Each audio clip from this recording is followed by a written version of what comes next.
You can help support the channel by heading to our merchandise store and picking up some of our great aircraft designs created by our graphic designer. We'll have everything from fighters to transport aircraft, which you can choose to have printed on t-shirts, mugs, stickers and much more. Head to the description below and click the links and pick up your design today. Thank you and enjoy.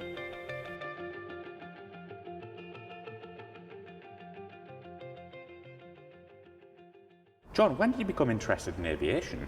Really early. I was that sad kid at primary school, so probably about 6 or 7 when I started to get really interested in airplanes. I think by about the time I was 8, I decided I want to be a fighter pilot. And growing up in the 70s, of course, there were all these comics, war-themed comics, Battle of Britain stuff, things like that. I'd spend my money every Saturday on an Airfix kit, take it home, have lots of fun putting it together. All the films that were being shown at that time on Saturday nights, and I was just hoovering up all this stuff, and I was quite driven and probably pretty boring at school. So 11, I was lucky, I passed my 11 plus. I left the local village school, went to the town grammar school, and there they had a combined cadet force which I could join at 13. So I was in both sections that we had, the Air Force section and the Army section, which was great fun. Yeah. I didn't really so much do marching, but I loved all the shooting, and first flew in a Chipmunk, I think, in 79.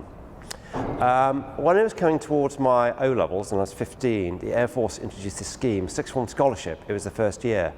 So I sort of thought this could be worth applying for, and I did.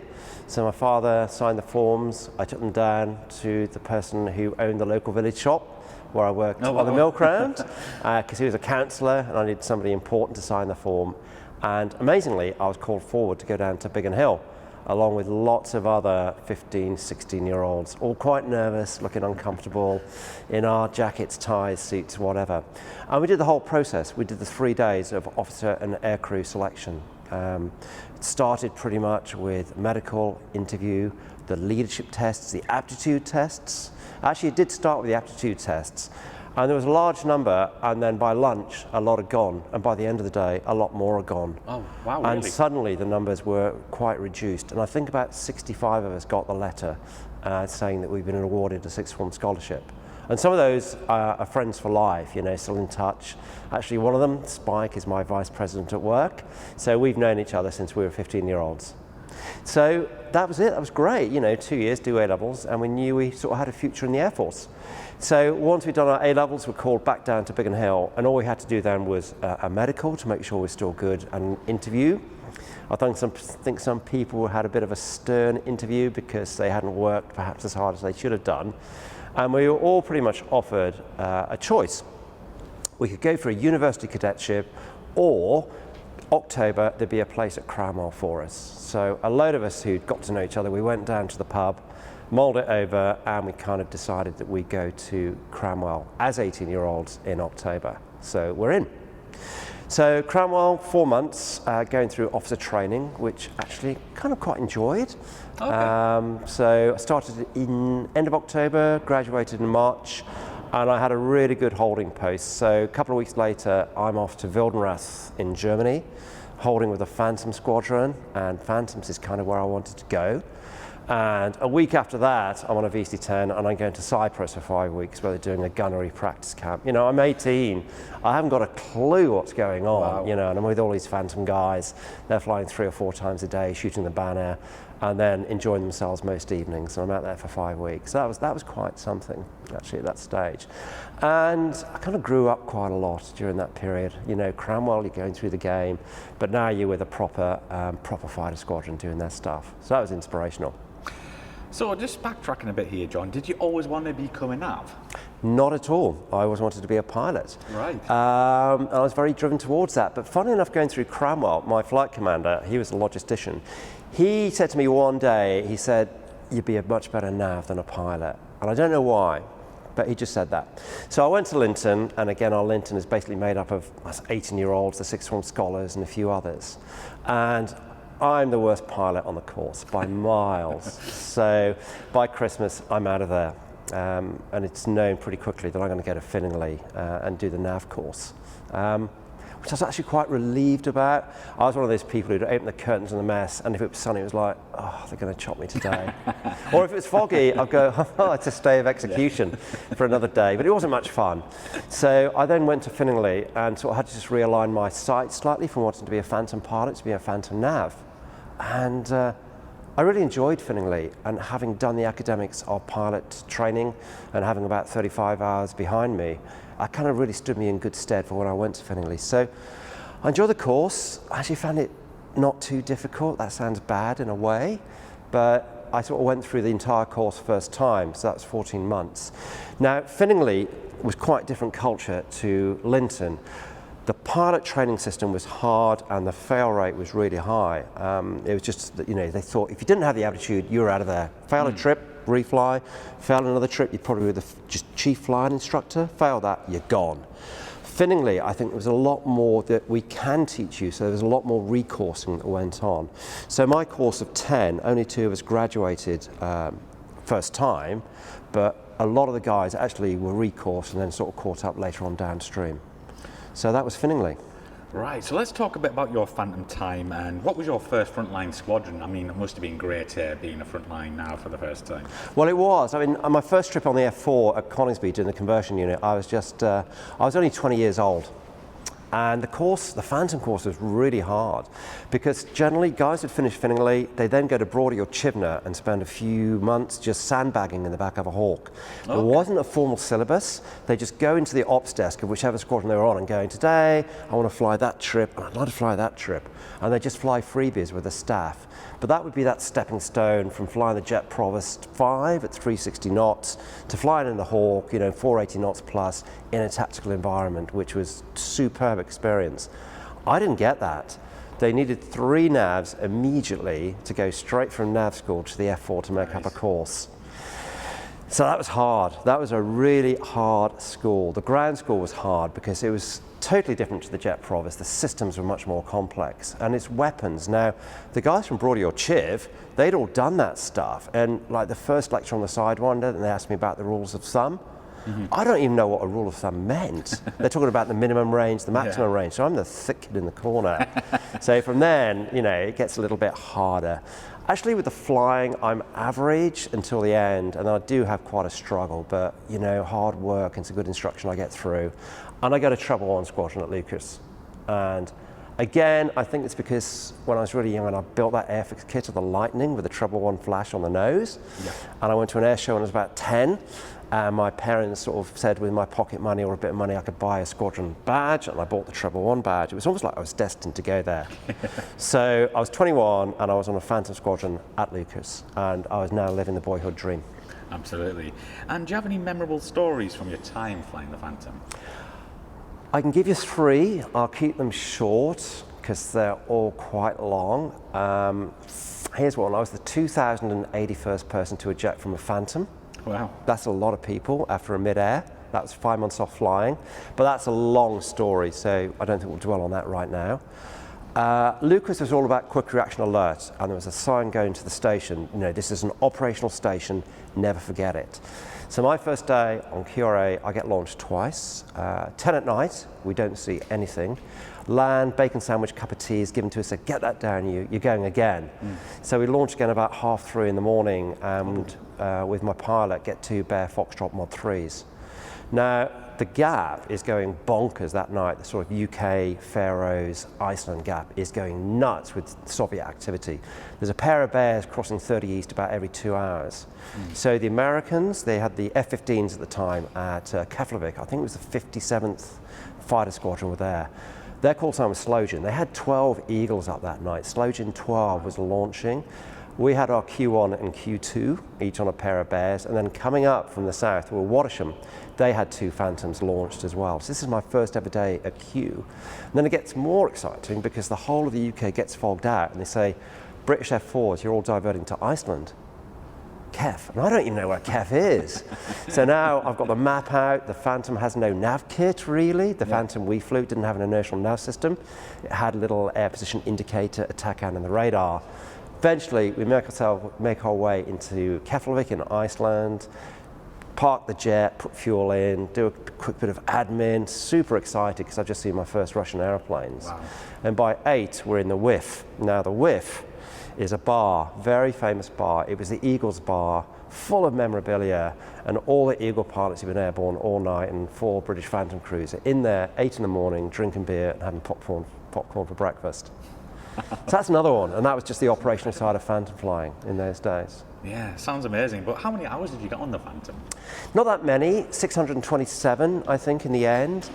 I had a propensity for injuring myself, so in my first tour I lost 9 months of flying time through recovering from various injuries.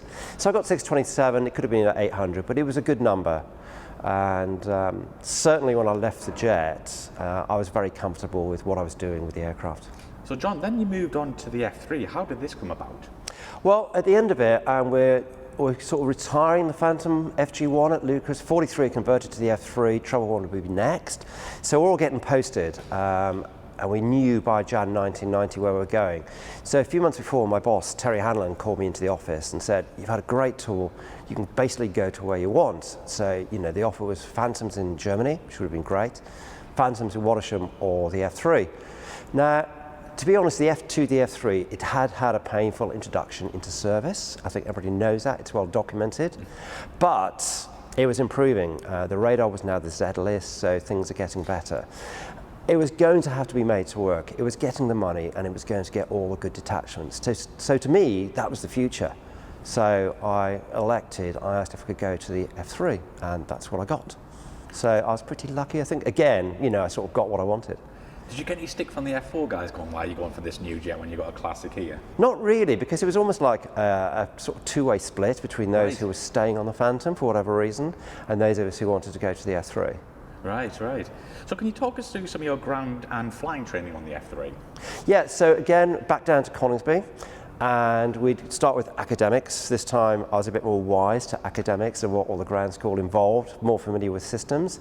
Obviously the F3 was a lot more computer biased opposed to the steam-driven systems of the F4, and the training aids were much better, synthetic training aids, and the air intercept trainer that we used to go and practice our intercepts on again was all computer generated, as opposed to an old analog system we had with the F4. We're really still talking 70s technology, but it was definitely a step up from the technology we had with the F4. So with the course, it's a mixture of ab initios and guys like myself who'd come off the Phantom.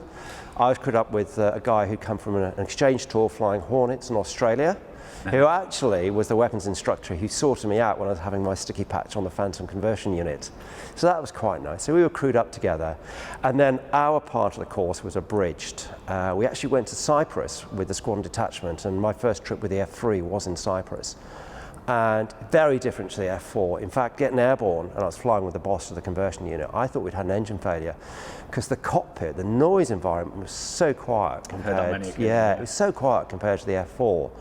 The layout of all the systems was much better. It doesn't have a bubble canopy, but the radar and displays were in front of you as opposed to the F4, where you're having to pull the radar out and basically looking down in between your knees. So the flying environment was much better. And of course, the first trip was really performance related. So immediately down at low level, I was pretty aware that that's where the F3's environment was. It could turn pretty well down on the deck, and the acceleration was something else. It was certainly a quick down low. Yeah, it was quick on the deck, no doubt. Yeah. So can you talk us through your first frontline squadron, and did you ever conduct DACT, and could you maybe share a few stories from that? Yeah, so I went to 11 at Leeming. I wanted to go to North Yorkshire. Nick wanted me to go back to Lucas, where he's going to be a flight commander, but I had such a great time at Lucas, I just didn't want to go back. It would never be the same. So I went to Leeming, went to 11 Squadron, which was good because on 11 at the time, we worked off a line. We worked out of a hangar, the jets were parked outside. It was all very nice sort of atmosphere, as opposed to working from the big dispersed hardened aircraft shelters. So general training we'd do with ourselves, practice intercepts. Dissimilar air combat we would do. Decimamani was always a good place to go and do that. And I do remember one detachment where we were working with the Dutch F-16s. Nice. Now the Dutch F-16s, fantastic guys, absolutely great, really, really professional.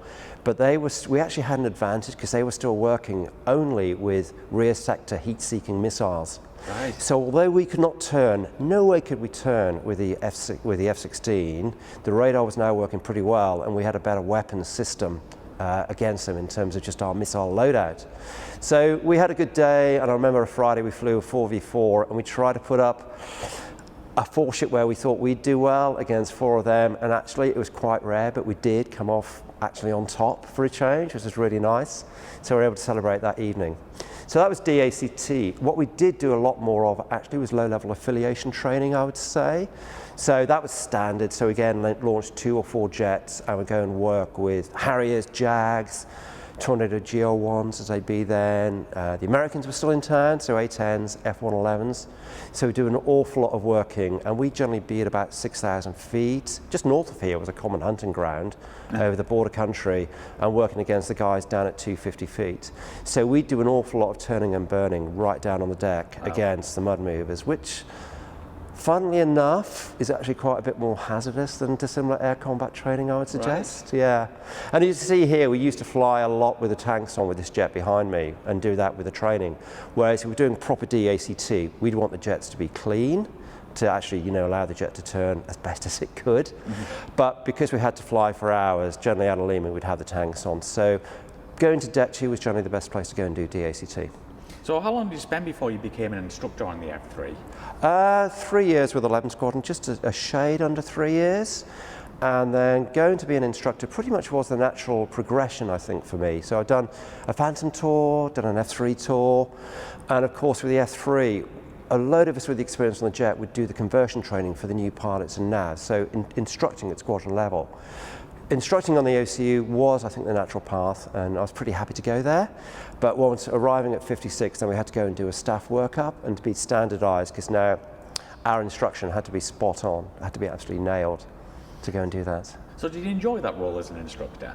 I did, actually. When I went through the Phantom, some of the instructors were great. Some of them, there was still a bit of old school instructing with a bit of it's logical, I can do it, why can't you? Got ya. Which I didn't really find that helpful for me. I was quite underconfident at times, and I thought if ever I go back to an instructing job, I will not be like that. So I think when we were there, we started to introduce more of a coaching mentality as opposed to pure instructing. Things were changing, things were developing. And also we realized that a lot of the guys were instructing us having issues. In a couple of years' time, we could be back on the squadron with them. Yeah, of course. And they could be doing our squadron work back again. Yeah. So yeah, I did enjoy instructing, actually. It's very rewarding getting people through the course. Yeah, absolutely. John, how did you become the display nav in 1994? It's quite a long story, really, and it's a tragic story. So, this really part is sort of dedicated to one of my friends, Peabody, Paul Brown, and we'll talk about that in a moment. But 93, arrive on the OCU, and the Aeros has just gone back to the OCU from 25 Squadron, where Archer Neal and Jim Brown have been doing it. So the display crew for 93 is Jerry Gotham and Paul Brown, and it was their first season, and I'd known them sort of vaguely before from just going around the bazaars and being part of the F3 community. So whenever the jet went away, they always needed a spare jet, so I ended up doing quite a lot of the spares. A lot of the time with Jerry Ward, who I think you've met as well. Yeah. So we go away and support GOAT and PB at Duxford, Waddington, or wherever. Nice. Which was great fun. And you had quite a bit of responsibility because you had to work, you had to make sure the jet was prepared by theirs. So if they had an issue with theirs, they'd boot us out and they'd just jump in and then take the spare jet for flying. So that was the 93 season. 94 was going to be the second season for Jerry and PB. And I was now a fully qualified instructor. I was running staff workup as well at the same time. I had a course going through that I was responsible for. And also thinking about time really to be applying for the qualified weapons instructor course, which was really, I suppose, the next natural career progression. But at the same time, I was still quite keen on maybe 95 going for the display.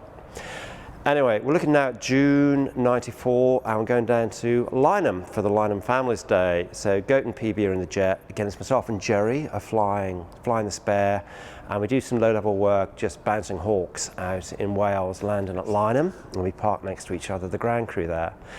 And PB gets out of the jet and he's in a bit of discomfort and he's sort of rotating his shoulder a bit like this and sort of, rubbing his chest. And the trip had been quite physical coming down, and he thought he'd just pulled a muscle. And we thought, think nothing of it really. Sort of knock off for the day. It's Lynham, so clearly it's Herc's. We're in a nice hotel and we're in the spa attached, and PB's sort of in the hot tub trying to sort of ease this muscle pain that he has while we're sort of laughing at him. Anyway, over the weekend, it gets sort of like a bit more painful, and he flies the Lynham display. Then we go back home on the Monday, again doing low-level stuff, and that's it. The weekend is sort of done. Tuesday, boss gets us into the mass briefing room, and PB had been found collapsed at his home. And this is on the Tuesday. Thursday, he was dead. Now, this really rocked me and quite a few other people. The fighter community, the fast jet community at that time, losing friends was part of the job. Like at Lucas, in 1 year when I was there, we lost 5 friends. I lost 5 friends. 3 of us were ejected, 5 were dead. And it was just part and parcel of the job. You'd lose friends in flying accidents, but this was different. And what had happened with PB was he had a bacteria that had settled on his aorta. He had a tiny, tiny microscopic hole, and he was just weeping blood. But that hole got bigger and bigger and bigger, and then it was just like a zip going down his aorta. So despite the best surgeons desperately trying to keep him alive, he died. PB was an incredible character. He was young, he was immensely talented. He had his first in physics, Oxbridge, rode for the Air Force. He was engaged to be married, and he was destined, I think, for senior rank in the Air Force. Thoroughly nice guy, and he was gone. So I was asked to organise his memorial service, which I did. Never done that before. So go and see the padre and say, what do we do? So we put a memorial service, together. There's a lot of people going to come to this clearly, so we hold it in the Battle of Britain Memorial flight. So at the backdrop you've got the Lancaster, to one side a Spitfire, to the other side you've got his F3, his display jet, and a lot of people. And then we all go to the bar. While this was going on, I wasn't really aware, but there were conversations happening about what was going to happen with the display. Goat obviously was involved with the boss and Headquarters 11 Group and the station commander. And Goat said to the boss that he would like the display to continue for PB's memory, but with me. So boss called me into the office and said, this is the situation, would I do it? So, yeah, I would. So that was it. So, get together with Goat, and I'm now frantically trying to really learn about the display as much as I can, and we have to do a workup or a work down. Now, the selection process for display crews is normally pretty thorough. People throw their hat into the ring, they're assessed by the squadron boss, the station commander. Recommendations go down to 11 Group with their 5000 series. Now, your 5000 is all of your flying records, your reports, your training records, your check rides, the works, and they scrutinise it, and the display crew is sort of chosen after a fly-off. This didn't happen. I think my 5000 went down to group. They knew me anyway, and it sort of endorsed very, very quickly that I was approved to go into the display. So then we had to do a work up. So it was only 5 trips. First one at 5,000 feet, quickly stepped down to 1,500 feet, 1,000 feet, and then the last one was at display height, the formal display height, which I remember really well because the station commander was in the brief. Andy Williams, Group Captain Andy Williams, he was a lightning guy, great guy though, very supportive. And at the end of the brief, sort of tapped me and said, if you don't crap yourself when you've got a face full of runway upside down, you're the wrong person for this job. So we go and we do the final sort of checkout. It's fine. And then a few days later, it's the first show that I do, and Cull Rose. And it all happens really, really quickly. So we lose a number of weeks of the display, but then from July, Cull Rose, and then we fly the rest of the season.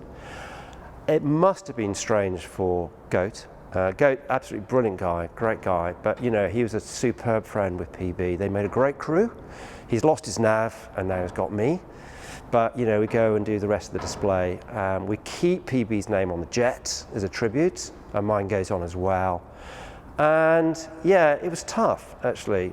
That period of the memorial service and everything was really quite difficult. But I think we did the right thing with continuing with the display. And the feedback we got from the community was, that was the thing to do. Yeah, absolutely. So at this stage, did you have any input in the manoeuvres or the actual display routine, or was it all set and that's it?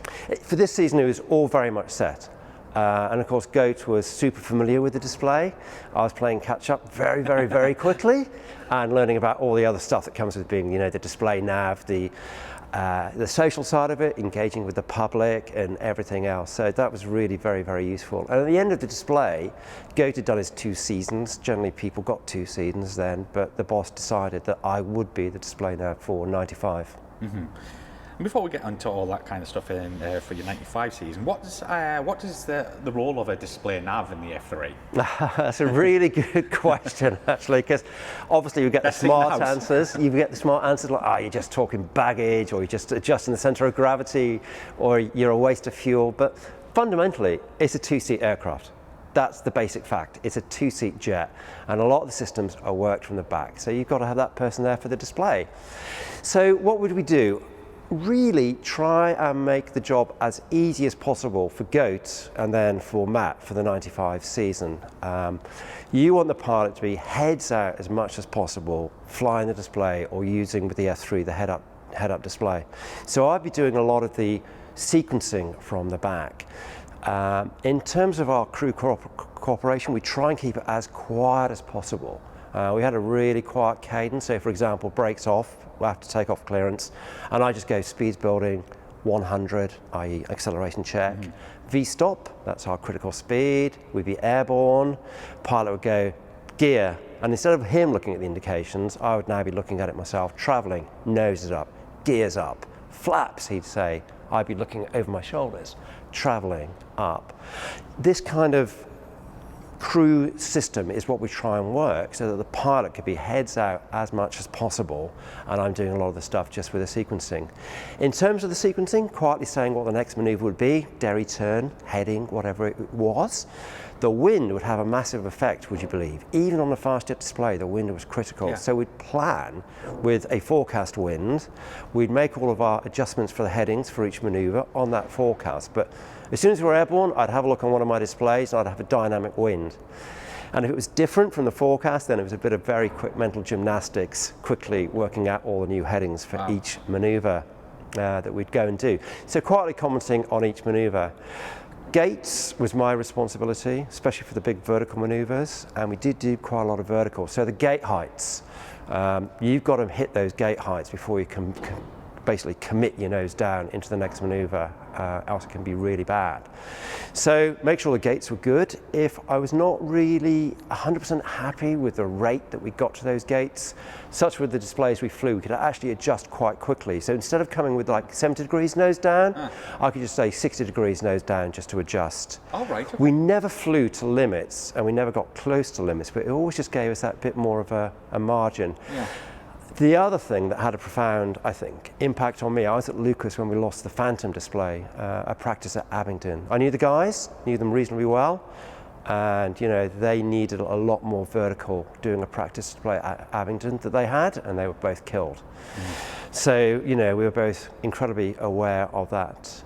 Radios, I would look after all the radios. There'd been an amazing amount of chat on some of the display freaks. You couldn't believe it, really? With the next act, and it's like, be quiet, we're doing our stuff here. And ejection, here we go, the ejection decision was mine, pretty much. It was always pre-briefed, every briefing was thorough, but give you an idea, I think the numbers were, if we were 90 degrees nose down, 3,200 feet above the ground, we'd blown it. We haven't got enough height now to recover out. 2,700 feet, I had that 500 feet to pull the handle. So that's not much time, because you're going down at one hell of a rate. Yeah. And if you hadn't done it by 2,700 feet, we'd blown it, because now the rate of the descent of the aircraft would outperform the seat. The seat will go out with a downward vector. It's just G, acceleration, everything else. Wow. It will not have the time to do the sequencing, for the parachute to deploy, and for you to hit the ground. You'd still be basically in the seat or in an undeployed parachute. Think about that, wow. We never got close. No, that's good. No, we never, ever got close, but ultimately that was mine. So it was never a, should we eject after you? No, after you. It was a, that's mine. That's your call. And we talk about it afterwards. Right, right. So what shows did you actually fly in the 94 season? And did you go to Yeovil, that big air show? I think it was a 50th anniversary of something. I'm not sure exactly what it is. No, we didn't do Yeovil. We started with Culdrose, St Morgan. I'd have to look at a bit more detail into my logbook. Biggin Hill, did a Biggin Hill, Lucas, Finningley. Finningley was really good fun because it was the last ever Finningley air show. Yeah. Lucas was great fun, but happy hour was very good. Saturday night party was jacket and tie. Can't fit jacket and tie in this jet. So all the display guys are now all beating feet down to Finningley to actually enjoy the last ever Finningley. Yeovil, no, we didn't do for that for whatever reason, which was a shame because it would have been nice to meet a lot of the Tomcat guys, because we had Tomcat instructors with us on the OCU. Oh, did you really? So yeah, we had the exchange guys from VF 101, the sort of Tomcat RAG or conversion unit. So what was the banter like there? I have to ask. Like maybe really, they were just absolutely great guys. Awesome pilots, awesome RIOs, radar instructor officers, and interception officers. Very high quality aviators and good fun socially. And invariably they would have been in the spare jet if they'd known. Really? They would have been for that one and catching up with their Tomcat buddies. And likewise, we had F3 guys who were out there as instructors at Oceana on the Tomcat. Indeed, indeed. So let's go on to the 95 season, because I think we can go into a bit more detail Yeah. here. So did you get chosen for the display nav in this season, or did you put your name forward for it? I was already going to put my name forward for it, and I had a chat with Matt Hawkins about us going together. But after what happened in 94, I was told I was going to keep the seat. And that was it, and group approved. So then there were 3 pilots who sort of put their hat into the ring to go and fly the 95 season. Then they had to go through sort of like the full process of the, the assessment, the scrutiny of the 5,000, the flying off with the boss and whatever else was involved. And the boss whittled it down to 2, Matt and Shens, both really great mates as well, and superb pilots, really calm individually, socially good fun. Boss calls me in and he says, flown them both, and they're both great, and I can't really decide. So it's your call. Okay. I go, no, it's not. No, it's not. It's not. This is what you're paid for. This is your decision. You're the boss. Yeah. So I kind of threw it back at him, and he stroked his tash as he tended to do, and he goes, right, I'll go and fly with them again. So he flew with them once more, and again, I think it was a super tight decision, but Matt was chosen. Yeah. So it was going to be me, myself, and Matt. Now Shens, here's the thing. Shens got like a consolation prize. So as the loser of the fly-off, he got a cockpit in the Battle of Britain Memorial flight. It's not bad, is it? Not bad. So Matt got the F3 display. Shens went to fly Hurricanes and Spitfires. I never actually spoke to Matt and said, how did you feel about that? Did you wish you'd sort of, screwed up one of your manoeuvres if you knew that was a consolation prize? But hey ho, there we go. Was the display pilot and nav like a prized role? Was everyone going for it? Because I'm sure I'll be putting my name straight away for that. Yeah, that's a great question. Yeah, it was prized, and I think there were a few people waiting with steel bars around the corner of the office to give my knees a good sort of rap. But equally, there were navs who did not want to do it for various reasons, all equally understandable. Because of personal circumstances. If they had a young family, they might not want to be away for 17 weekends a year. It was a big commitment. And frankly, there were a couple who were very honest, said they just didn't want to be looking at the runway from 500 feet upside down, which I totally get as well. Yeah. Right. So there were those who passionately wanted to do it, and there were those that definitely didn't want to do it. And then there was a group in the middle who were lukewarm. But I would offer that if you were lukewarm about doing the display, then you probably weren't the right person to go and do it. The next thing is now myself and Matt are going to sit down, design our sequence. Now with the sequence, it was all really driven by the group air staff orders. Big chapter there in aerobatic displays, and they're there with the approved manoeuvres. So we couldn't just make things up. Oh, really? It told us what we could do: derry turn, slow rolls, half horizontal as Cubans, all that kind of stuff. So it's how you linked them really that made the difference in the display. I'll talk about it later. We did bring one of our own manoeuvres into it, but we basically just linked our display and worked it and sort of tried it in the simulator, and then started flying at it at 5,000 feet just to try it out and make adjustments. The other thing was selecting a jet. The jets, believe it or not, they're all a little bit different. So there were 3 airframes that 56 Squadron provided that were going to be basically good for the season. We had to look at jets that had a good reliability record. We had to look at jets that weren't going to get dragged out in June, July for a major servicing and all that sort of stuff. So having flown the jets and really put them through the paces, Matt chose ZE732, which was the jet's Alpha Sierra. And then it's great, the Queen gives you a jet, you know, for like 17 weekends. And now you've literally got a blank piece of paper with a silhouette on F3 and some coloured pencils. Nice. So now you can do the paint scheme, which was great fun. Now, the thing about the F3, it's got a huge fin. And we didn't really want to attract attention to the fin and make it any bigger. So we went for our own paint scheme. We had some ideas, and it was sort of like Waldo Pepper stripes. If I can pick up a picture, it's probably a good way to describe it. Yeah, absolutely. Go for it, John. So that was the scheme. So what we wanted to do was accentuate the dart-shaped-like sort of outline of this aircraft. So we painted the outer bits of the ailerons in red, and then we had these red sort of like Waldo Pepper stripes on the wing. And the idea was, at 67 wing, with the wings fully back, that red would align and show more of a dart-like profile of the aircraft. And we had this on the top and the bottom surface of the wings. We put the 56 checkers on the top of the fin. We wanted a band on the base of the fin as well, but that wasn't allowed because it was by a primary heat exchanger, and they said the heat from that would blister the paint, which is a bit of a, I'm not sure about that. We put a bigger sort of Squadron Phoenix onto the fin, and of course we had our names on the jet. The jet went into the paint shop. That was a 3-week job. Really? The paint people were magnificent, superb. This is a big job, you know, it's extra to their normal stuff. So they had some beers. And then, because I'd worked with him beforehand and he was a bit of a mate, we got in touch with John Dibbs, and this is how we got the photos done.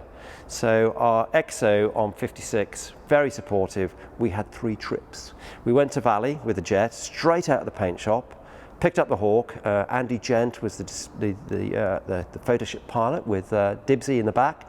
Weather was horrendous, so we end up over North Yorkshire doing the stuff. Drop into Leeming, and then we do another trip after that. And these are the photos. I love these pictures. I've just noticed the pylons are also red. Yeah, we kept the pylons on, but we painted them red. Yeah. And the reason the pylons were red was before, when it wasn't displaying, this was still a functional OCU jet. So you'd have to put the acquisition round for the Sidewinder on just for training purposes. Right, got you. Brilliant photos. I love these Credit to pictures. John Dibbs. Yeah, I know, and it gave us lots of freebies. It was a really good day out doing these photos. Absolutely, yeah. Yeah. So John, can you actually tell us in a bit more detail about the workup for the display? Yeah, sure. Now we were really lucky because we did most of ours in Akrotiri in Cyprus. At that time, Cyprus normally had a fighter squadron there doing air-to-air gunnery, but we would go with the conversion unit with the students and do certain phases of the course, be it air combat or something like that. So myself and Matt went out there, but we went there really for our display workup. We were doing 3 trips a day, pretty much. But the thing about Cyprus, you've got guaranteed blue skies, unlimited visibility. You are going to be able to fly those 3 trips a day. The issue with Cyprus is the north-south of the runway is covered with aerials. It's an aerial farm for communication systems. So we couldn't step below 1,000 feet because of that. Right. And also because of that, we had to display the other side of the runway, which is over the domestic site. It was over the workshops, over the offices, over the married quarters, the school, the messes. So they were getting a lot of noise. The runway was our display line. The datum, purely coincidental, was 84 Squadron with the helicopters. They hated us. And whenever we stepped, because we were doing, say, 3 times a day, the ground crew would get in touch with BFBS radio and just, you know, warn them that it's going to get noisy. So then they'd play a standard song just to give the people an indication that the F3 was about to go and do the display over the top. And it was noisy. We had to go to the school and explain what we're doing. Kids loved it, actually. You know, it's not going to like that. I know, but you know, sports matches were interrupted because none of the players could hear the whistle because we were just putting noise down. And in between us, the Red Arrows were there. Of course. You know, so they were doing their work up, their work down at the same time. So yeah, and in between, you know, the jets were just flying with the student flying. So it's a really busy time. So we did about 20 trips in Cyprus, got ourselves comfortably down to 1,000 feet. It was also very good because we had Archie Neal with us. Now, Archie was a flight commander on the OCU at this time. He'd been the display pilot, so he was our coach. He was our mentor. Archie gave us really good feedback, criticism, always constructive. He was fantastic, you know, made us change a few things, but without him it would have been harder. And we also had our station commander out there at the time, who we didn't really know, but, you know, sort of bumped around a few times. Yeah. Station commander at Coningsby at the time was probably the most intellectually impressive individual I've met in the Air Force. Really? Yeah. He was Mr. F3. He'd been in charge of the evaluation unit. He was the guy who'd driven through so many of the modifications, improvements, intellectually very, very gifted. He also had, you know, a bit of an eccentric character. Those who know him will recognise the fact he'd always be walking around. In one hand, he'd have like a little tea strainer for how he always made his cups of tea. You know, he's very precise and how long he'd squeeze it for. In the other hand, he'd always have a little notebook and a little pencil for whichever subject he'd be discussing of that day. And he had his little Aeros notebook. So he'd be there with his cups of tea and his little notebook making notes. And his comments, his observations, they were always incredibly perceptive, very wise, very supportive. And the fact we were with the station commander there for those 3 weeks or so was great, because I think he recognised me and Matt for who we were and how we were taking this season. So there's a lot of trust that was developed, because ultimately, you know, he's responsible to the air officer commanding for us for doing the display. So that was pretty valuable. Yeah, absolutely. And during the workup, did you ever talk with other fighter crews, you know, maybe the F-16 display guys, and see what they're doing? Because I've heard, like, I don't know if it happened in your day, but where they go to a meeting and they all talk to the fast jet display people. Was that a thing in your time? It was, but not at that sort of calendar month. We had Archie with us, so it was invaluable. Yeah. Where we did do it was an air display symposium at the end of the season, which was more for the next. And actually, at the end of '95, myself and Matt were invited by Rick Peacock Edwards, who at that time was the Inspector of Flight Safety, to go to, I think it was Cottesmore, and we were invited to give like the fast display sort of lessons learned, recommendations and top tips sort of stuff, with a lot of other display. A lot of stuff was handed down. Corporate knowledge was not lost on the display. So when we started each season, you know, you get the pack up, there were display notes, F3 specific notes, all the notes on each individual display venue. Most soberingly, there was a very thick file of accident reports of accidents involving display flying. So I've already mentioned the Phantom at Abingdon, a Lightning at Scarborough, there was a Bulldog at Southport, Jet Provost at Linton. It was a very thick file of display accidents that we go through. How many flights or training flights did you actually have before you went for your PDA flight? And can you talk us through that PDA flight? And is there a lot of people involved in that? Yeah, so we did about 20 in Cyprus. We did about 20 back in the UK. And then everybody felt we were good. And we had to basically have 3 sequences, the full, the rolling, and the flat, 100% nailed. So then through really the station commander, AOC 11 group, Air Officer Commanding 11 group, was invited to come and do the sort of public display authorization. Now, the AOC at the time had been my station commander at Lucas, and he'd been the station commander when the Phantom had gone in. He's quite a fearsome character by reputation. He's well known by the entire fighter community. Nervous? Yeah, I think myself and Matt were probably bricking it, to be honest, because we knew he was going to be really precise with his questions. This is going to be quite tough. The weather wasn't great. We had about a week before Mildenhall, so he came up and we were able to fly the rolling, and we did the flat. And in terms of who was involved, it was just us and the AOC. All right. That was it. Boss wasn't in there, station wasn't in there for the interview and the debriefing. It was just the AOC, me and Matt. Actually, he was pretty relaxed. Right. The questions were all pretty well observed. We knew the answers. He was very happy with the rolling. He was very happy with the flat, but he had to see the full. The clock's ticking. So basically, he just said, right, 4 hours notice, that's all I need. If you get a weather window, phone my personal staff officer, I will be up back at Coningsby within 4 hours, and I'll just use the full. And that's what happened. So the Wednesday, get Met brief, weather's going to be good. Boss, can you phone up the AOC? And boss strokes his tash and goes, okay, it's done. 4 hours later, the AOC is there. He watches the full. Full goes well. We don't have another re-interview. We've basically endorsed. That's it. Right. He is now going to approve us. And he was very candid then about, you know, what had happened at Lucas in, I think it was '88 with the accident. And he professed he was glad that we didn't sort of have a pure loop in our manoeuvre, 1 or 2 other things. And in the end, he just gave us his business card with like his personal mobile number and said, any issues, anything throughout the season, just give me a call. Right. And that was quite reassuring to have. Yeah, absolutely. Actually. I can imagine. Yeah. So you mentioned there in interview, would he question you on a technical level? So he'd be like, what would you do in this instance if this happened, this happened? Very much so. Right. Yep. He'd want to know all about the parameters. He'd want to know about our contingencies and everything like that. So he wanted to know that we kind of like thought of plan A, we had a plan B and a plan C. Yeah, it was thorough. Right. So can you talk us through some of the manoeuvres through the 95 season? And I always thought, did the F3 have a signature manoeuvre? I always thought it was a fly past, wings back, straight into the vertical. But if you can talk us through that, John. I suppose in a way it had two signature manoeuvres, and let's assume we're going to get airborne from the display venue. Yes. So airborne, and we're immediately into a min radius turn. Yeah. As soon as we've got a positive rate of climb, those wings are going down, we're into a pretty steep bank. And I always thought that looked good, the gear's traveling, the flaps are moving. But we're doing that for a specific reason, I think, just to gauge the wind, identify the datum and the display line. Right.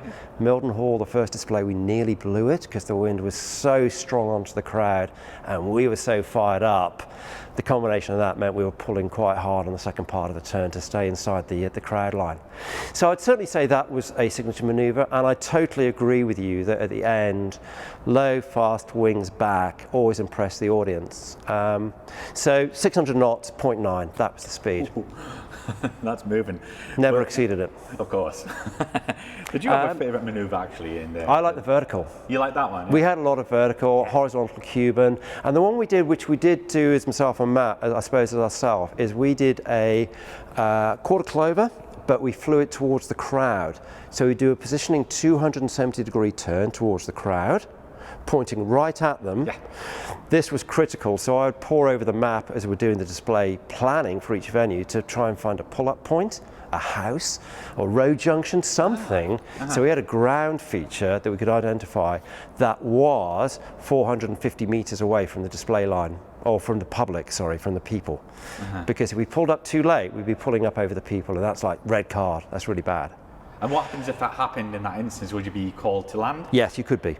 Right. You might get a warning, yellow card, or you might get a red card. Anytime during a display, always aware of this. Yeah. So we then fly towards the crowd. We then have adjusted that beforehand for the wind, especially if the wind was also pushing us towards the crowd. Pull up into the vertical, turn through 90, pull over the top, and then we'd be exiting along the crowd line. Yeah.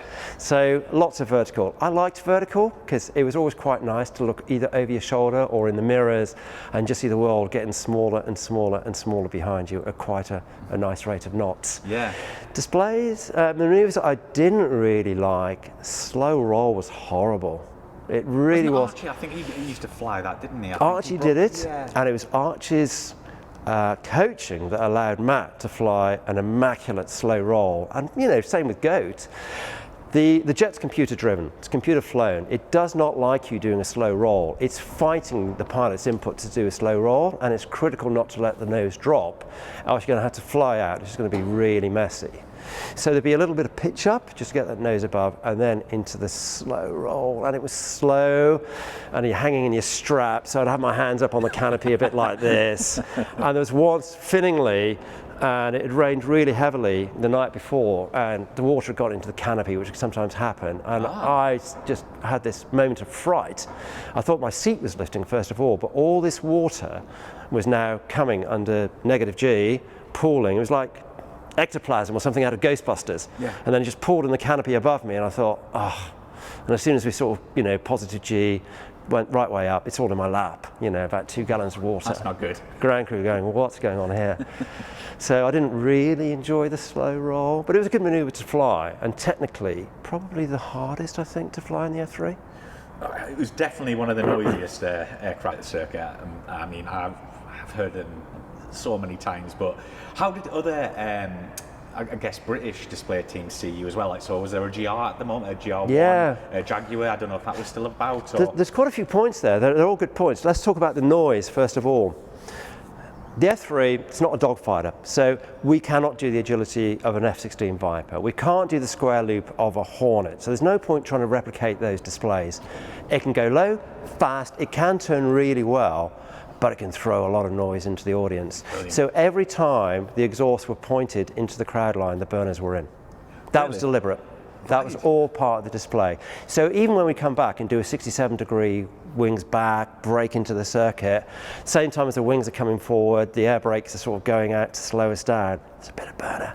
Yes. It just gets the noise. It gets the people out of the burger tent. So the idea is we're going to stop conversation for 10 minutes and we're going to set off all the car alarms. It's brilliant.